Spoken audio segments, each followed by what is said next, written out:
Ang inakay, isang dapit hapong lubog na ang araw. Merong isang huni akong nauliligan.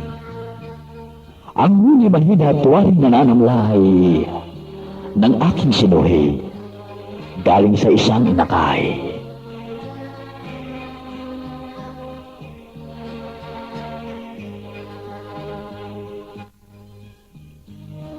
Ang nakitang sisiw ay sisiyap-siyap.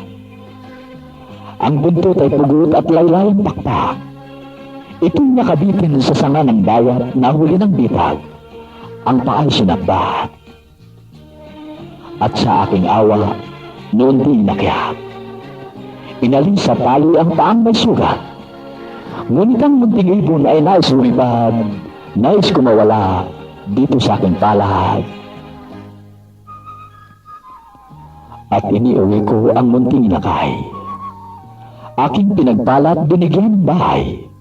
Pinakain ko siya at inalagaan, at aking ginamot ang sugat ng taglay. Ngunit kahit yata, papaano ang gawin? Kung ang isang nawawala ay may suliranin, hindi nakikilos at di nakakain, ganyan ang inakay na laging naninimdim. Naisip ko noon na siya ay pawalan upang hanapin niya ang kanyang pinagmulan. Ngunit itong balak ay di na tinuluyan pagkat baka lang siya ay masawi sa daan.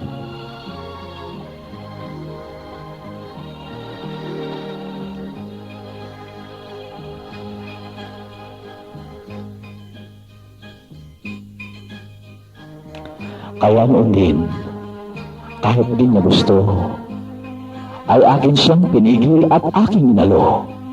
Aking pinaganda ang hawlang tanso ng siya'y nasiyahan at di na lumayo. Ngunit kinabukasan ay aking nakita. Ang munting ibon ay may kasama na.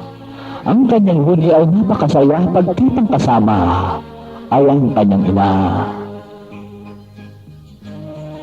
Ang malaking ibon ay hindi lumipad. Nang ako'y makita, di ito pumalag. Ang malago ng pakpak ay lamang pinalapad upang ikubli sa akin ang inakay ng lihat. Noon di iniwan ang dalawang ibon. Binigyan ng laya ang pagtatagpong iyon. Noon ko naisip, kahit pala ibon ay naghahanap din ng ligayang katugon.